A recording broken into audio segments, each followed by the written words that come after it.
નમસ્તે વિદ્યાર્થી મિત્રો, આજે આપણે એક બહુ જ ઇમ્પોર્ટન્ટ ટૉપિક વિશે વાત કરવા જઈ રહ્યા છીએ. તો એન્ડ સુધી બન્યા રહેજો અને વધુને વધુ શેર કરજો, જેથી કોઈ પણ સ્ટુડન્ટને આવા પ્રશ્ન હોય તો એ મળી જાય. તો ન્યૂ એજ્યુકેશન પોલિસી 2020માં ઇન્ટર્નશીપમાં ઘણા બધા સ્ટુડન્ટને કન્ફ્યુઝન હોય છે કે ઇન્ટર્નશીપ રિપોર્ટ કેમ બનાવવો, ઇન્ટર્નશીપ કમ્પલસરી છે કે નહીં, ઇન્ટર્નશીપ ક્યારે કરાવે છે, કેટલા સમયની હોય છે, અમે કયા ક્ષેત્રમાં કરી, એનો હેતુ શું છે અને એના ક્રેડિટ અથવા તો માર્ક એના ગણાય છે. અને ખાસ મોટામાં મોટો પ્રશ્ન અત્યારે આવી રહ્યો છે, જે રિપોર્ટનું સ્ટ્રક્ચર શું હોય છે.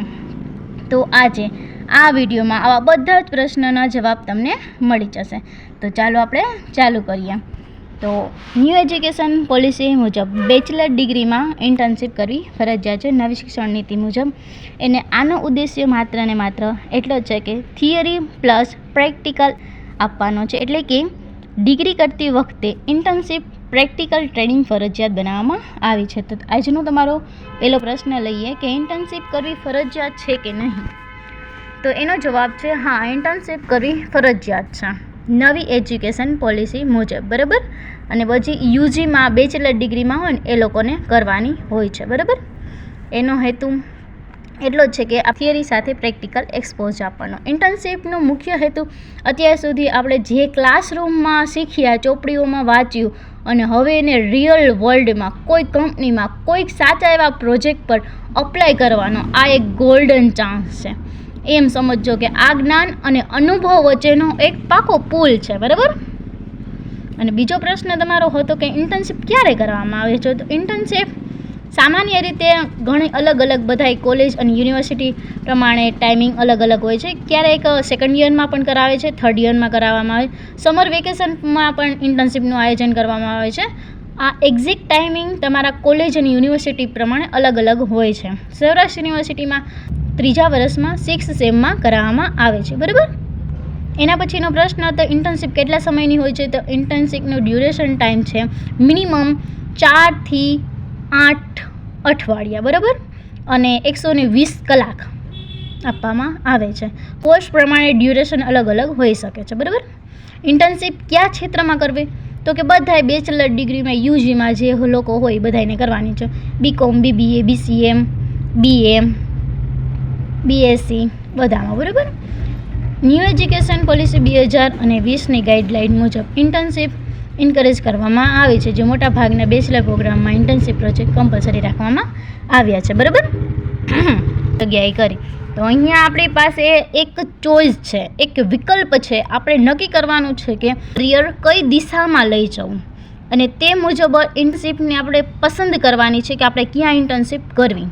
હવે જે બીકોમવાળા અને બીબીએવાળા સ્ટુડન્ટ હોય છે એ આમાંથી ગમે એવા, પણ તમને જે રસ હોય, તમારે કરિયરને કઈ દિશામાં લઈ જાવ એ પ્રમાણે તમારે પસંદ કરવાનું છે. કોમવાળા અને બીબીએવાળા સીએ, એકાઉન્ટિંગ ઓફિસમાં, ઓડિટ ફોર્મમાં, બેંક, પ્રાઇવેટ કોઓપરેટિવમાં, કંપની, અકાઉન્ટ, એચઆર, ફિનાન્સ ડિપાર્ટમેન્ટમાં, જીએસટી, ઇન્સ્યોરન્સ કંપનીમાં, સ્ટોક બ્રોકર, મ્યુચ્યુઅલ ફંડ ઓફિસમાં, એનજીઓમાં, તમને જે સુટેબલ લાગે એ પ્રમાણે તમે આમાંથી ચોઈસ કરી શકો, બરાબર.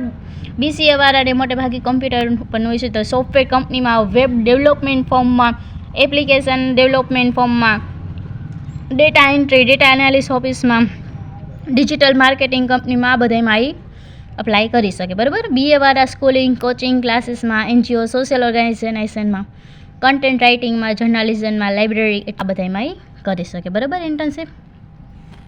એના પછીનો એક પ્રશ્ન હતો શું ગેમિંગમાં કરી શકે અમને ઇન્ટરેસ્ટ ધરાવે છે. હા, પોસિબલ છે, પણ તમારે ક્યારે વેલિડ ગણાય. જો રજિસ્ટર્ડ કંપની હોય અને સ્ટાર્ટઅપ એનું કરેલું હોય તો, અને ઓફર લેટર ને સર્ટિફિકેટ આપી શકે અને એનો વર્કનો રોલ એકદમ ક્લિયર હોય તો કરી શકે. અને સાથે સાથે કોલેજની પરમિશન હોવી ખાસ જરૂરી છે.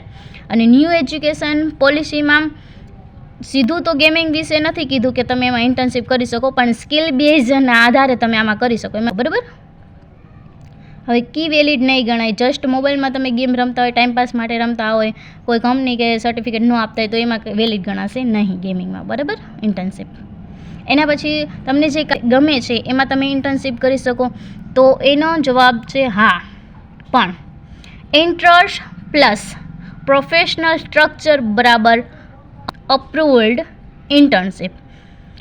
એટલા માટે એક્ઝામ્પલ તરીકે તમને ફોટા પાડવામાં રસ છે, એટલે કે ફોટોગ્રાફીમાં રસ છે, તો તમે એમાં ઇન્ટર્નશીપ કરી શકો, તો કે હા કરી શકો, પણ ક્યાં? કોઈ પણ મીડિયા કંપનીમાં અથવા તો સ્ટુડિયોમાં. અને યુટ્યુબ ને એમાં તમને રસ હોય એમાં, તો કોન્ટેન્ટ ક્રિએશન કંપની હોય એમાં તમે ઇન્ટર્નશીપ કરી શકો. અને ગેમિંગનું મેં તમને આગળ કીધું એ. પણ આમાં ધ્યાન રાખવું એ ખાસ જરૂરી છે કે કોલેજની અપ્રુવલ અને સર્ટિફિકેટ ફરજિયાત છે, બરાબર? કોલેજ તમને અપ્રુવલ દઈ દે તો તમે એ કરી શકો એમાં ઇન્ટર્નશીપ, બરાબર?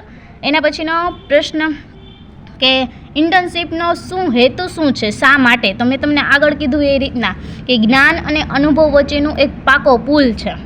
રિયલ લાઈફ વર્ક એક્સપિરિયન્સ માટે, સ્કિલ ડેવલપમેન્ટ માટે, પછી રિયલ જોબ માટે એમ કહેવાય રેડી બનવા માટે. આવતીકાલે તમે કોઈ પણ જગ્યાએ જોબ માટે જાશો, જો તમે ઇન્ટર્નશીપ કરેલી છે તો તમારી પાસે એક્સપિરિયન્સ હશે, તો તમે જોબ માટે રેડી બનવા માટેનો આ હેતુ છે મુખ્ય, બરાબર?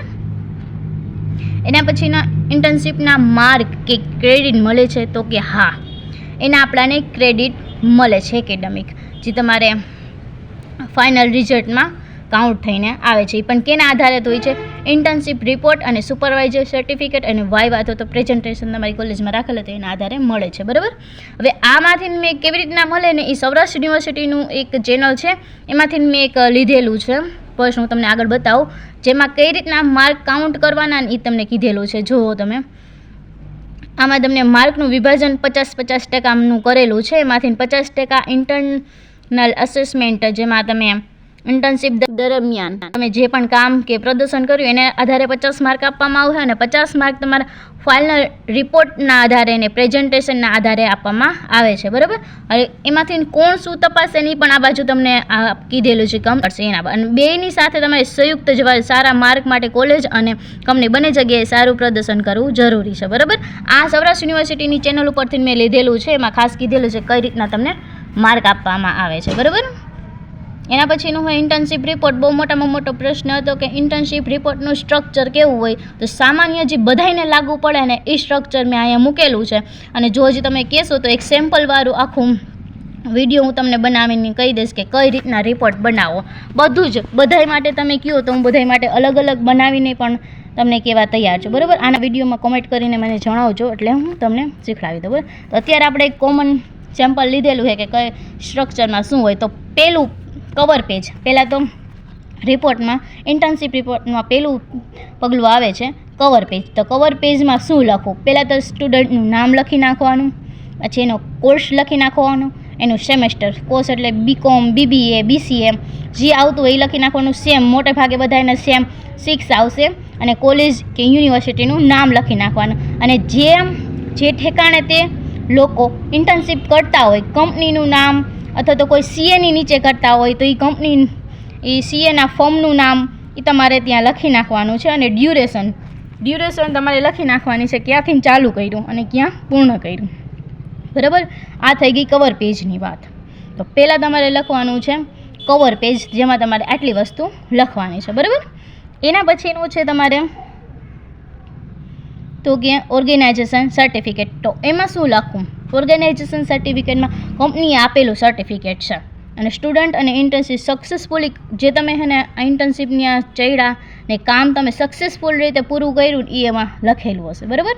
અને કંપનીનું સીલ અને સિગ્નેચર બંને હશે, બરાબર? એકનોલેજમેન્ટ. એમાં શું લખવાનું? તો કોલેજ અને તમારા સુપરવાઇઝર, એટલે તમને જે ઇન્ટર્નશીપના સુપરવાઇઝર કરતા હોય, શીખડાવતા હોય એ, અને કંપનીનો આભાર માનવાનો છે. તમારા કોલેજનો આભાર માનવાનો છે, તમારા સુપરવાઇઝરનો અને કંપનીનો આભાર માનવાનો છે કે તમે એને કર્યું એના માટેનું, બરાબર? એના પછીના પેજ એ 2-3 ફકરામાં તમારે લખી નાખવાનું. એના પછીના પેજમાં તમારે ડિક્લેરેશન લખવાનું છે, જેમાં રિપોર્ટમાં મારી ઓરિજિનલ વર્ક કરેલું છે અને એ મેં સબમિટ કરેલું છે, અને આની પહેલાં એ સબમિટ ક્યાંય નથી થયેલું એવું લખવાનું છે, બરાબર? એના પછીના પેજમાં તમારે ઇન્ટ્રોડક્શન લખવાનું છે. આમાં તો હે ને મેં લખેલું છે ઇન્ટર્નશીપના આધારે, પણ તમારે ઇન્ટ્રોડક્શનમાં તમારા જે વર્ક હોય ને એના આધારે લખવાનું છે કે તમે આ વર્ક શું કર્યું, એમાં તમે શું કામ કર્યું, એના વિશે ઇન્ટ્રોડક્શન તમારે લખવાનું છે, બરાબર? અને કંપનીનો આભાર માનો. હવે એના પછીનું છે ઇન્ટ્રોડક્શનમાં મેં તમને કીધું ને કે તમારા કામ વિશેનું ઇન્ટ્રોડક્શન આપવાનું હોય કે તમે શું શું કામ કર્યું ને કેમ એ કર્યું. આ મેં લખેલું છે ને એ આપણા ઇન્ટર્નશીપનો રિપોર્ટ હતો ને એના આધારે લખેલું છે, એટલે એ તમે નોટ ન કરતા. તમે તમારા કામના આધારે તમારે જે લખવાનું છે ને કે શું તમે કામ કર્યું. એક એક્ઝામ્પલ લઈ લે તો એચઆરનું તમે કામ કર્યું હોય તો એચઆરમાં તમે શું શું કામ કર્યું એનું ઇન્ટ્રોડક્શન આપવાનું છે, બરાબર.